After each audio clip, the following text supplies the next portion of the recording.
Welcome. It's great to have you all here with us. And a special welcome to all the school administrators that are joining us this week for a Celis Gold training. It's great to have you here. Well, you know, I really love museums. During the summer, it's a really great time to check out different museums. There's a lot of different kinds, science museums, war museums. Here in Kansas City, we have a world-famous World War I museum that's really neat to see. But, you know, maybe the best are the art museums. And I went to one recently, but I got in a little bit of trouble because I took one of the paintings. I was confused, though, because I asked in advance if I could take a picture, and they said yes. So apparently that's not what they meant. A little bit of science news. So researchers at Texas A&M University are working on a NASA-funded project to try and make houses on Mars.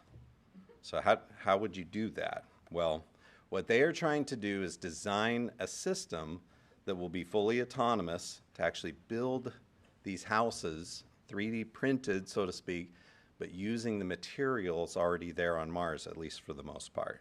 So their system tries to use a form of fungi and bacteria to grow the building materials right there from Mars. And remember, you know, fungi is the material that's out there, including mushrooms, you know, that they're having to make their own special version of to be able to grow these there.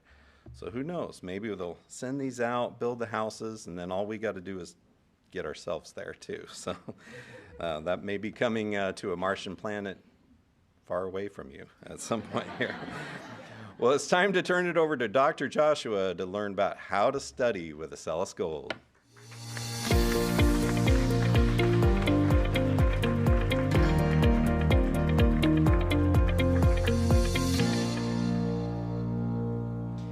Today, Celis Academy has some exciting news from USA Gymnastics, and I'd like to share a special statement. Recognizing and rewarding academic achievement in junior gymnasts is paramount to the success of the USA Gymnastics Men Development Program. The development program is designed to provide a training ground for the development of young athletes. While physical development is obviously important, the program must also stress the development of values, morals, and social skills which will remain with these future citizens all their lives. Encouraging a high level of academic achievement in young athletes is as important as encouraging their athletic achievement. The USA Gymnastics Men Program has therefore established the Academic All-American Recognition Award Program, which is presented annually at regional championships. Achievement of this award is a major accomplishment and a milestone for any young athlete. This year, USA Gymnastics has announced that 10 Celis Academy students have been selected to receive this honor. This is the highest number of athletes recognized from any one school. So congratulations to you athletes. Additionally, I'm pleased to announce that 2 of our Celis Academy students were selected to represent Team USA in March this year in Canada. Charley Bullock from Spotsylvania, Virginia began her gymnastics career at the age of 5, and her goal is to make the USA Olympic team in 2028. Trinity Wood from Clinton, Maryland began gymnastics training at the age of 4 and trains for 33.5 hours per week. The team placed number 2 and was awarded the silver medal. Additionally, Charley was selected to represent Team USA in Italy in April, where Team USA received the gold medal. So congratulations to all of you wonderful Celis Academy students. Well done.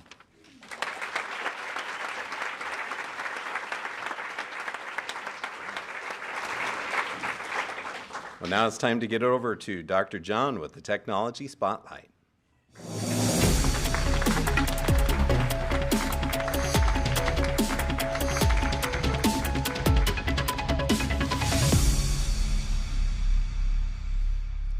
We are talking about big telescopes, and that's because the new Vera C. Rubin telescope is just about to start its 10-year mission. Sounds like the beginning of a Star Trek episode, doesn't it? It's 10-year mission to explore. Yeah, but this is a giant telescope that they've been building in Chile on top of a mountain. Here's a picture of it. And it's a huge project, and it's been going on for a while. And it has what they say is the largest digital camera in the world. You know, when you talk about cameras, a lot of times you talk about megapixels. You know, maybe you have 10 megapixels, it's a big one, ooh, or maybe 30 or something if you have a really expensive camera. Well, this one has 3,200 megapixels. And it's like roughly the size of a vehicle, you know, it's a big thing. And, you know, megapixels aren't everything, but it's a really big deal when you're capturing huge swaths of sky like they want to do. And the idea is the bigger the CCD is that captures the image, the more light it can take in all at once. So just recently, they've been taking it for a test drive before they officially start its mission. And I want to show you some of the pictures. Here is the Lagoon Nebula. It's that main part there. And this is a giant nebula, but they're able to capture the whole thing in a whole bunch of detail. And of course, pictures like this are really fun to look at, but it gets even neater as we start talking about the science involved. Here's another picture. This one has all of those stars, but a lot of those aren't just stars. Those are galaxies. They counted 10 million galaxies in this one photograph, and it's really, really high resolution. So here's another one, zoomed way in on some galaxies, but then if you watch it, see, we can pull out, and it just keeps getting bigger and bigger and bigger. And it's an amazing amount of data, and that's what they captured. And so they're going to go around and take these pictures, and every few days, or I guess few nights, they'll take a whole picture of the sky in the southern hemisphere and then start over. And so they're capturing a huge amount of data. In fact, they are planning to be storing 20 terabytes of data every night, which is a huge amount of data. And so just in the few days while they were testing it, they decided to see if they could discover any asteroids. Remember, asteroids are visible if you take a picture and then wait a certain amount of time, take another picture of the exact same spot, you see a little movement. The little light moves. So they did that, and here's some of their results. You see the star there in the galaxy, and then there is a new asteroid. And so they found some while they were doing that. In fact, they found quite a few. And they just keep coming and coming. And even more. And remember, this was just a few days. In fact, this next video shows a lot more of how much they got. So here is the first night. They found like 989. And then the next night, they're up to 1,300. And then the next night, 1,600. You know, up to 1,800, 2,100. And that was, you know, in just a few days in one little spot in the sky that they were looking. That's the only spot that they were looking. So they imagine that there are tons more asteroids to discover. And you'll notice in this photograph, you see some up close and then you see some really far away, right in that swath they were looking at. If you look at the very top of that image, you can see a few asteroids way out there. And they even discovered 7 near-Earth asteroids. These are asteroids that come in to Earth's orbit. But they made sure and let us know that these, at least, are not going to hit Earth. But if there are any that are going to hit Earth, this is the way to find them. You know, this is a lot of asteroids. So over history, we've discovered around 1 million asteroids that we know about. We know their orbit and everything. And they estimate that there are lots more. And in this 10-year mission, they expect to find 5 million new asteroids that we didn't know about. And so that's more than we found in the last 100 years of searching for asteroids. So it's a really big, mind-blowing change in the amount of data that we have. In fact, you know, this is just finding asteroids, but also they're going to be monitoring the stars in the same way, and they'll be able to detect the wobble and the changes in brightness, which you can use to find exoplanets and pulsing stars and all kinds of really interesting science. And with 20 terabytes a night, there's going to be a lot of data. And so it's a really exciting time to be an astronomer with all of this data that if only someone had time to data mine it, there'd be all kinds of new discoveries. In fact, there's sure to be all kinds of new discoveries. And speaking of time, that's all the tech we have the time for. Thank you.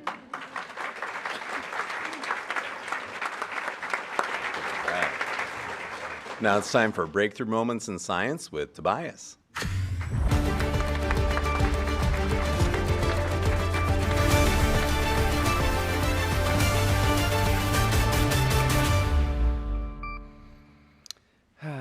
Twinkle, twinkle, little star. You know who that annoys? Every parent? No.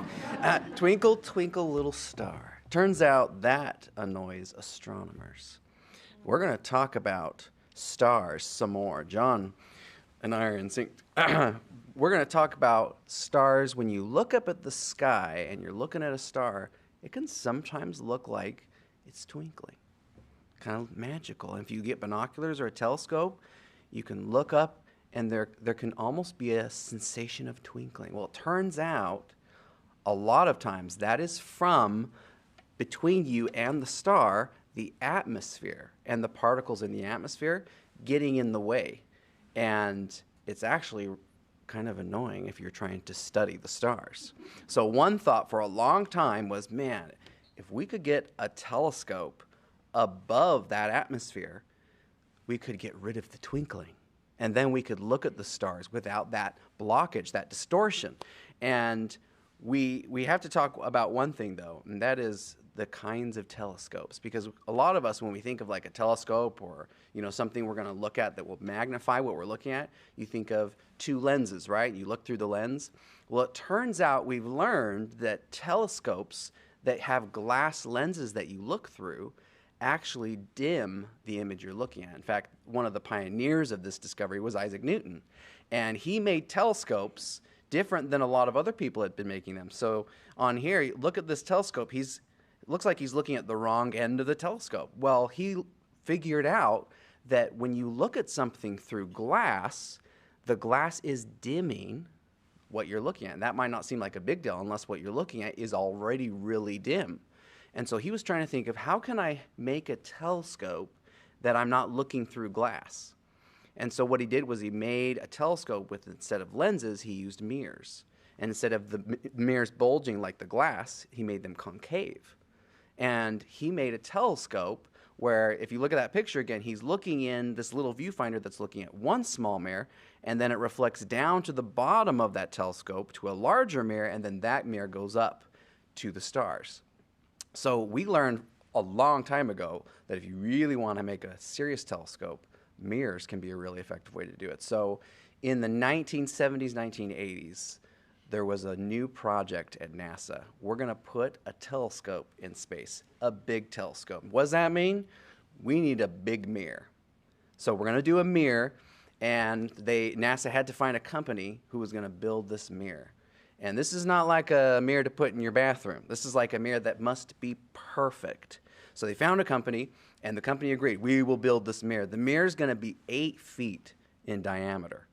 And one of the nice things about a mirror is you don't have to make it deeper. Like if you made a lens 8 feet, think of how thick. That's a lot of glass. They don't have to make it as deep as a lens would be, but they have to get that concave shape perfect. And when I say perfect, I mean like perfect. So the company starts, and they start sanding away on this piece of glass for 2 years because they want to do it perfectly. And while they're doing this, NASA works with them and says, hey, we should get another company that does a backup separate mirror just in case. So if this one, anything happens, we don't have to wait another 2 years. And so the company chose another company, and they selected Kodak. So Kodak agreed to make an identical mirror, a mirror of this mirror. And so they're both working on their mirrors. And as they started to get close to finishing, they put on a coating of aluminum. So now it's going to be reflective. They're getting close. And finally, the company finished the mirror. They were going to put it in this. Now, you might start guessing what this is called, the Hubble telescope. And here's kind of a diagram of how the light's going to come into the telescope, bounce off that big mirror, hit a smaller mirror, then go into the center to where it's actually going to be captured. So it's a bounce-bounce mirror system. So that big mirror is the one that's going to take a long, long time. Well, they finally get it done. They finally get the telescope ready. And in 1990, they launch, and they get this thing up in space. And it gets in orbit. It's got to go really fast, fast enough to be in orbit and actually, keep up. And it's time to turn it on. So they turn it on. Everyone's holding their breath, and this is the kind of picture that they get. And first they're like, it's okay, we just need to focus. So they start focusing, and it gets worse. Like, uh-oh. And as they started to look at that, they realized there's some chromatic aberration issues. So with that mirror, remember the mirror that had to be perfect? It had to reflect the light perfectly from all sides so that it all hit focused on the next spot and eventually at the back of the telescope. Well, it didn't. It did something more like this. That's not good. And as they started to look into it, they went back to the company that had been making this, and Kodak said, yeah, we suggested we should trade mirrors when we're done just to double check. And the company said, nah, whoops. And they also looked at Kodak's mirror, and Kodak's mirror looked correct. Uh-oh.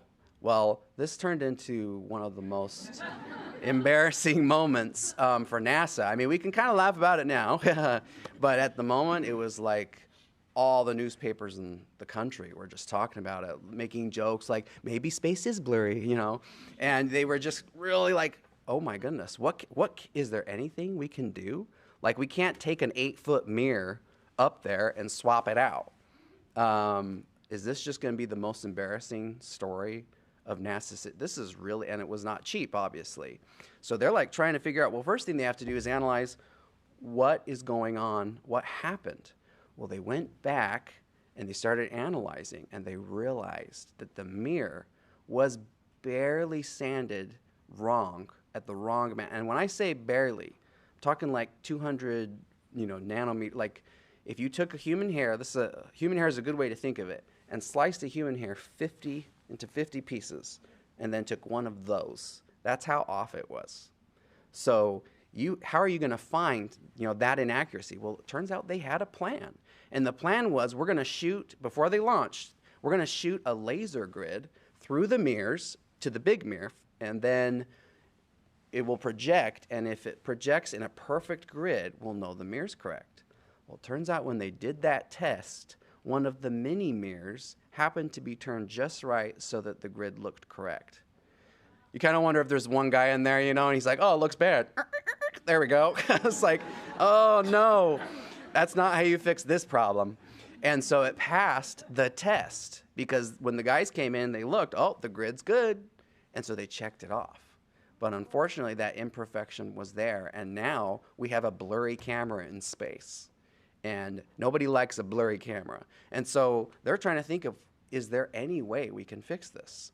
You can't take a whole mirror up, can you? And they're trying to think, well, even if we could, we couldn't open up the Hubble. We'd literally have to take it apart in space. So they're trying to think of what to do, and they come up with a really ingenious idea. Now, first of all, they identify the way to do this. If you have a problem with your eyes, what do? You don't replace your eyeball. You put glasses on, right? So they realized, man, what if we made glasses for Hubble? That's interesting. And then they started thinking, not for the big mirror. Remember, it goes from the big mirror to smaller mirrors. What if we made glasses for the small mirrors? Then it could be a lot smaller of a fix. And it kind of had to be, because it turned out the saving grace was at the back of the Hubble. They had these little boxes that they had planned as technology improves. We'll put up a crew and they'll swap these boxes of equipment out.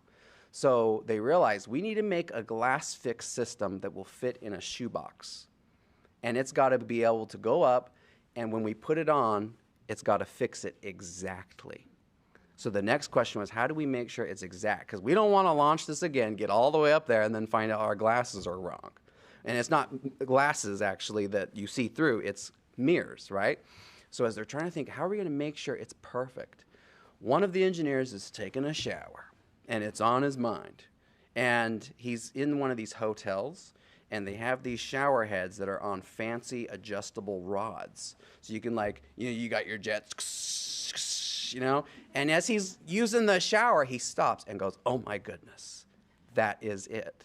Hopefully he remembered to dry himself, but he ran out and he realized we could make glasses that can be adjusted after they're installed, kind of like these shower heads. So they make these, so here's a little clip of the system they make. They're motorized mirrors. They called it CoStar, and you got to name everything at NASA. And so they will go into place, and then if they're not the right distance or angle, the motors will adjust so they can fine-tune. Well, in 1993, they launch a fix-it mission, and a crew gets up there, installs the shoebox-size fix, the arms swing out into the beam, they start positioning just right, and they went from this image to this image. Yeah. And they were happy, very happy to see those pictures come in. And a catastrophic failure and embarrassment turned into an incredible success. And the pictures that started coming in for the first time from a telescope this big in space were just blowing everyone away. And it turned into a huge success because they decided not to give up and find a way to do it. So if you have a huge idea and it's huge and then it bombs, stick with it. You might be able to push through and still shake the world. Thank you.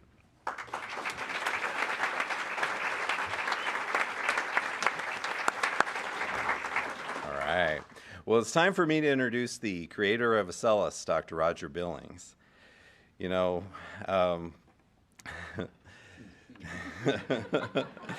According to an article that came out today, Dr. Billings is transforming online learning.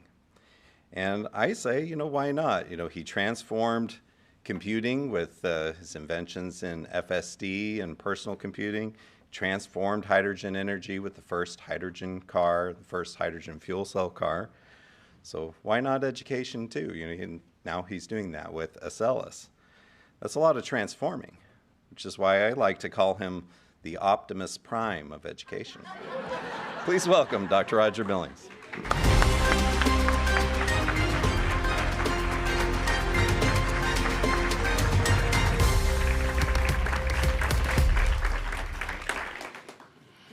So she's trying to explain to me what that means. I couldn't figure out why No. Joseph was laughing No. like that. Now Now say I know why. He's trying to decide if he's brave enough. Yeah, he used to work here. Yep.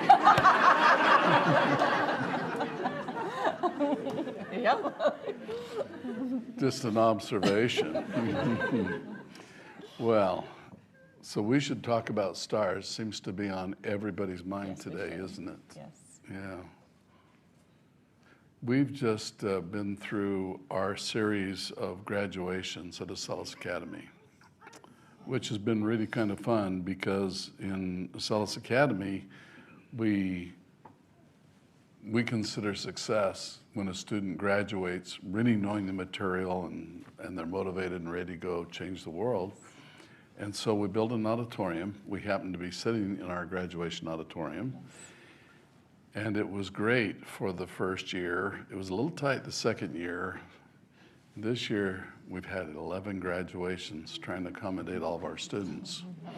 So 11 graduations, that means, and because a lot of our students are from out of town, we do them on the weekend. So we've been doing them every Sunday morning, and we've had 10, we have 11 this year. And you think after 11, we get pretty good at it. But you never get tired of it. Every one of those graduations has been such a thrill, hasn't it? It has,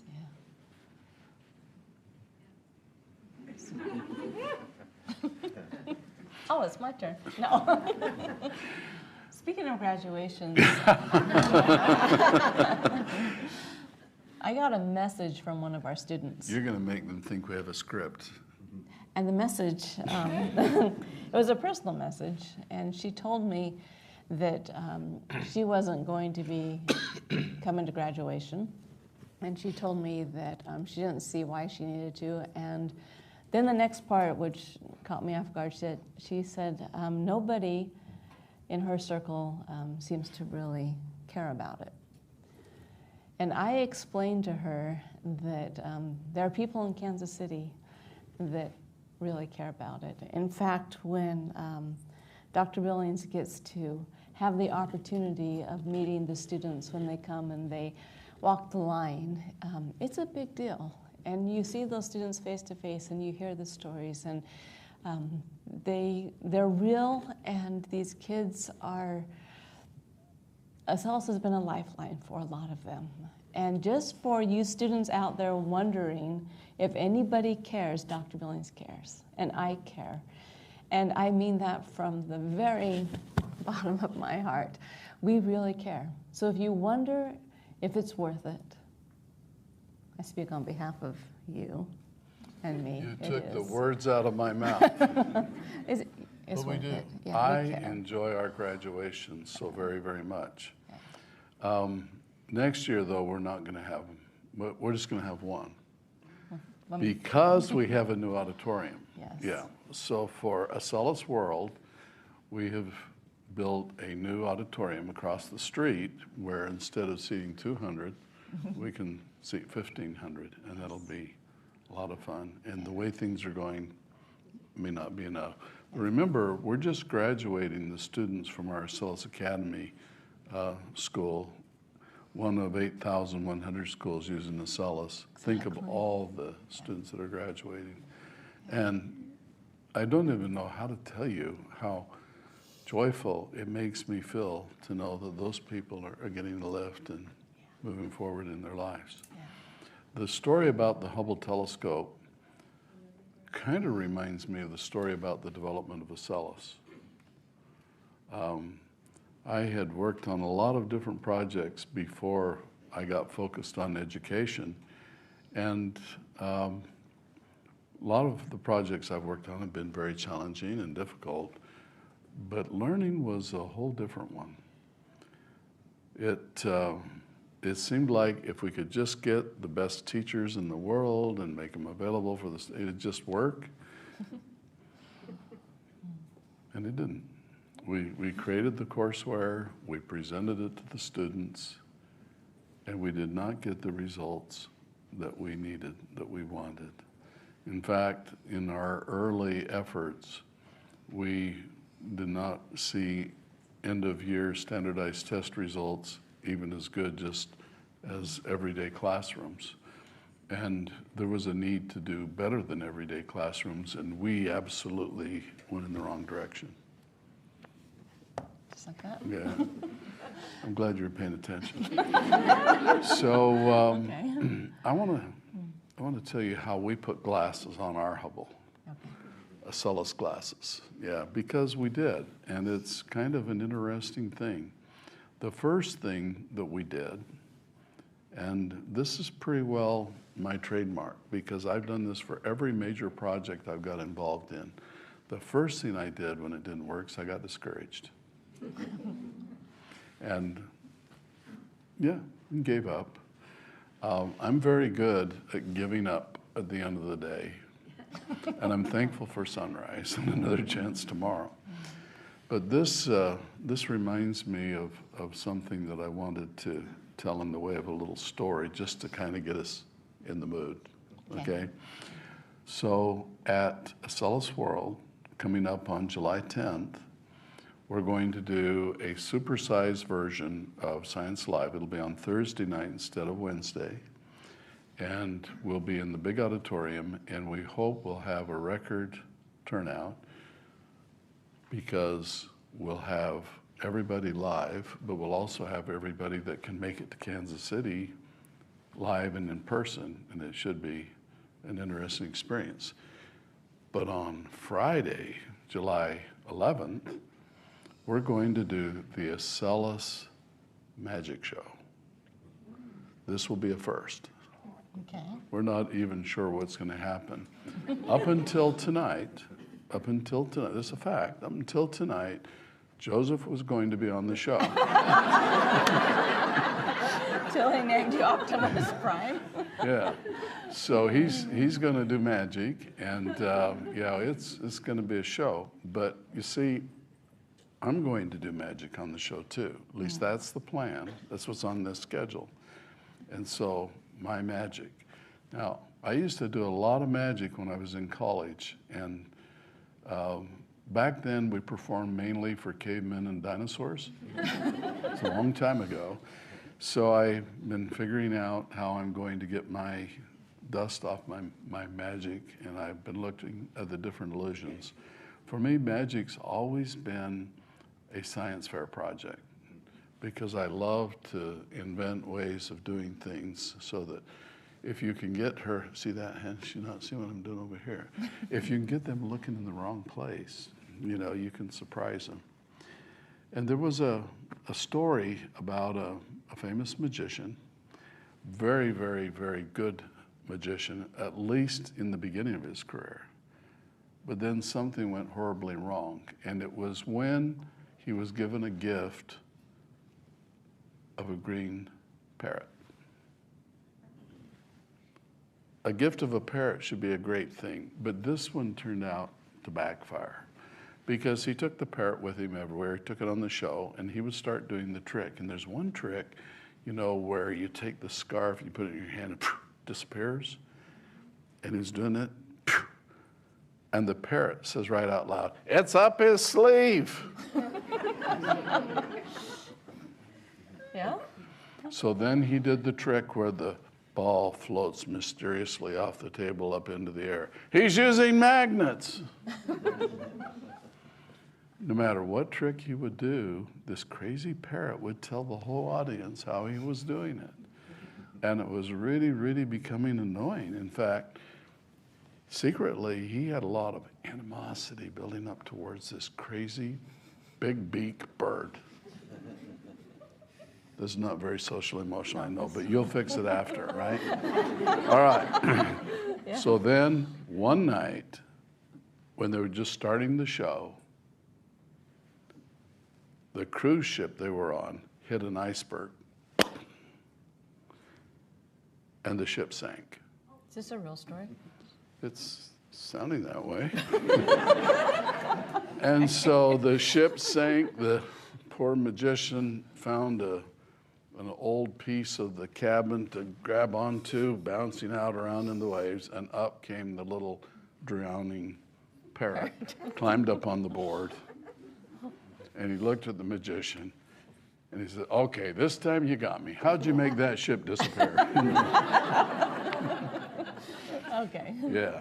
Okay. So, in the magic that I'm planning to do, I'm going back to some of the illusions that I have done from the very, very beginning of my career. And some of these they're small. In fact, we had to get a big screen off to the side so people can see them. They're not big, giant stage things. But to me, they're dear, and they're memories, and they help me get to where I needed to go. It is amazing that you can give up school, drop out, and get a job to take care of your financial obligations, or you can stay in school, and every Saturday night, you do a little magic show at a restaurant or somewhere, and you can pay for things. And that's what we did, and it was really a lot of fun. So I hope you'll join us on Acellus World on July 11th to see how the magic comes out. All 3 days of this 3-day extravaganza, we're going to have classes, and we're going to have a lot of exhibits, and we're going to have a maker space, we're going to have a crafts fair, and all these different events going on for children of all ages. And I hope that you'll come in and enjoy it with us. But one of the things that we're going to do that I think is going to be really special is we're going to have an opportunity for our wonderful teachers to meet you wonderful students. Mm-hmm. And I think a lot of you wonderful students are going to enjoy meeting these teachers. I had a nice conversation yesterday with Dr.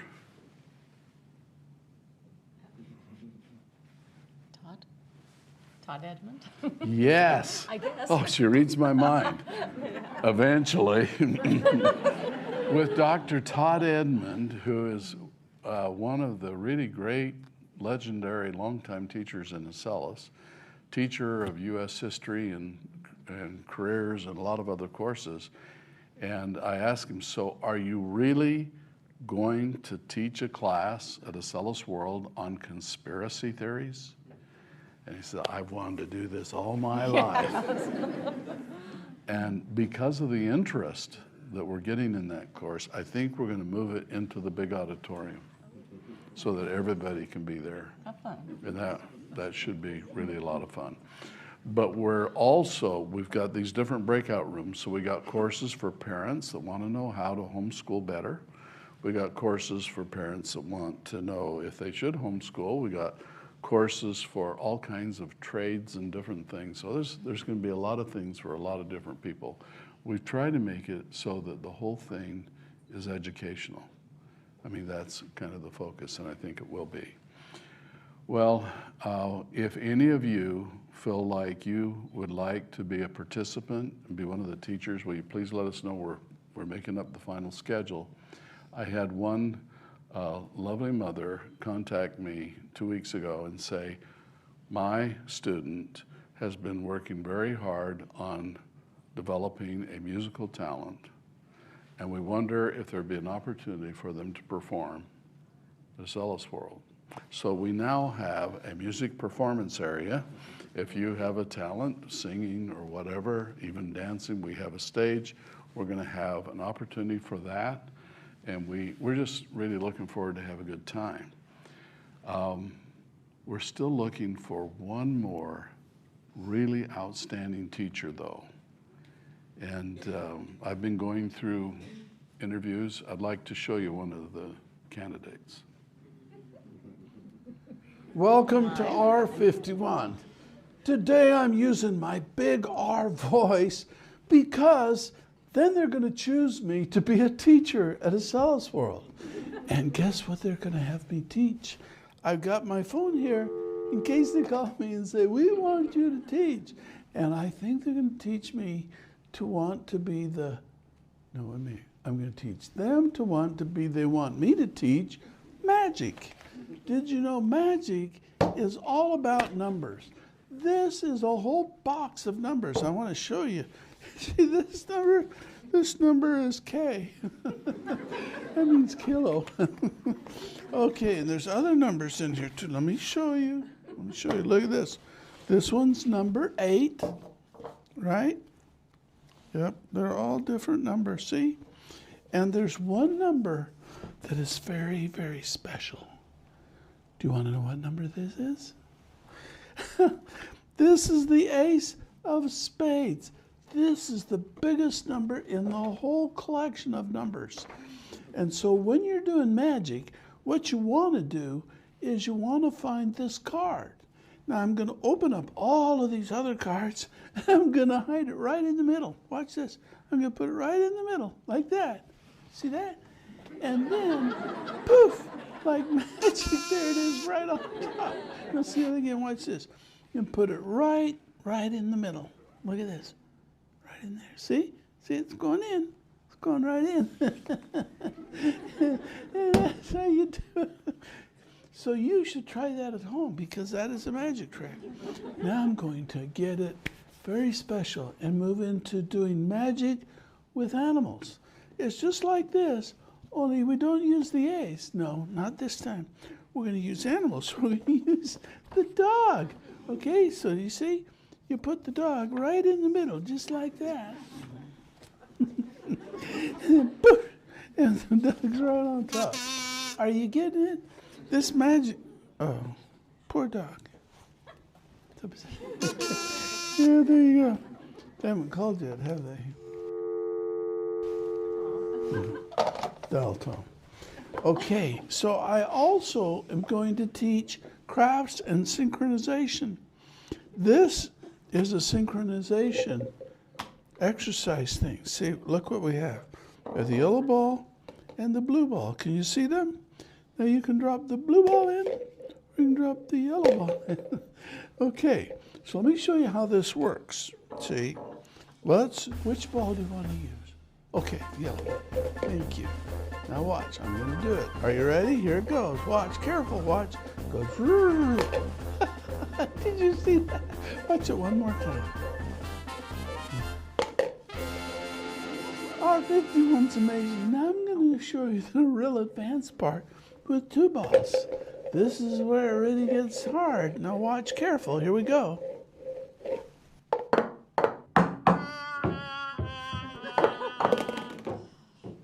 Never mind.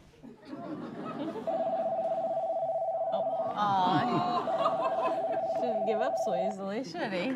Actually, he should. Yeah. All right. So like I was saying, we still have 2 openings, one for a teacher and one for a MC. So anybody's available, right? Yeah. Okay. So I have a special request tonight, and I need your help to unravel this, because this one's a tough one. Quite often before Science Live, my very lovely soulmate wife, Tanya, gives me an assignment. And tonight she said, I would like you to tell the story about how the monkey gets the nut in the hole and then he can't get his hand out. Tell him that. Tell him that. With a purpose in it? They don't want to hear that. Okay, you know the story, don't you? Remember, they over in certain countries where they have monkeys, and by the way, if you don't have monkeys in your country, this doesn't work as well. But over where they have monkeys, they drill a small hole in a tree that's just the right size for a monkey to be able to put his little hand in. And then they take a nut and they put it inside the hole. And the monkey gets a whiff of that fresh nut. And so he goes in to get it, and he finds the nut, and he grabs it with his hand, and when he tries to pull his hand out, it won't fit out the hole. And so then you come running out of the trees to grab it, and the monkey's got to run, but he can't because he can't get his hand out of the hole because he won't let go of the nut. Okay. Yeah. So why are we talking I don't about know. that on Science Live? Tanya, why are we talking about this on Science Live? I was trying to figure that out, and I thought, in all of these 55 years we've been together, I've never let her down. Oh. Well, you told the story. There's got to be a way that we can get some science magic that inspires us to be our best selves and to study and really do well out of this nutty story. Can you help me? No, but I have a message from one of the students. Oh, Tell me thank about God. it. We'd like to take a time out. Okay, what is it? Okay, this is from Adara, and she's in Rhode Island. Okay. She says, I used to hate doing school, but now I look forward to it more than the weekends. I just wanted to say thank you for that. Well, good for her. Yeah. I like that. Yeah. So that's just coming live? Yeah. That just Okay, came along. good. So I can't remember, what were we talking We're about? talking about how we're not going to let Tanya down, and we have a story about a So- monkey in it. Let's try this. Yeah, okay. Let's try this. You know, when you run into a real challenge, you have to be creative. You got to be able to think on your feet and this can be a tough one. So I realized the reason I was struggling so hard with it, first I thought, the dumb monkey, why doesn't he just let go of the nut and take off? But, people know that, so it's obvious. So I started thinking more about it, and then I thought, maybe we're going about it wrong. Maybe we shouldn't use a nut. We could use a different kind of bait. And I'm thinking, how about a diamond wedding ring? Just put that in the hole.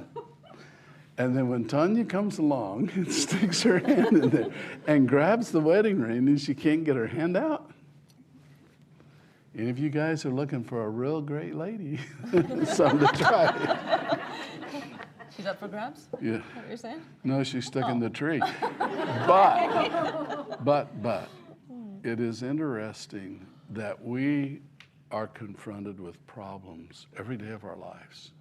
Sometimes the problems are something that our wonderful teachers write to test your knowledge of a subject. And like I said, in Acellus, we've created these tools like vectored instruction, but they don't work unless you try.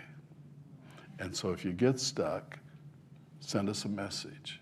And if you type us one, don't do that. Keep trying your best.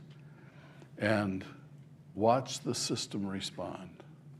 And I think you'll see that it's monitoring. Every time you enter something in, it monitors it and it tries to figure out, how can we help this wonderful student? And very often, the answer that you give us is a clue onto what kind of help would be most beneficial to you right now. So don't get discouraged. Keep trying, and you'll be surprised how often you do better. Now, a lot of students have figured that out. They've discovered it. And so if they get into a lesson and it doesn't make sense, it's usually because they don't have the foundational knowledge. They didn't learn what they needed to know before, but they've learned that if they keep just charging and trying and trying and charging, that Acellus will figure out the deficiency and help them.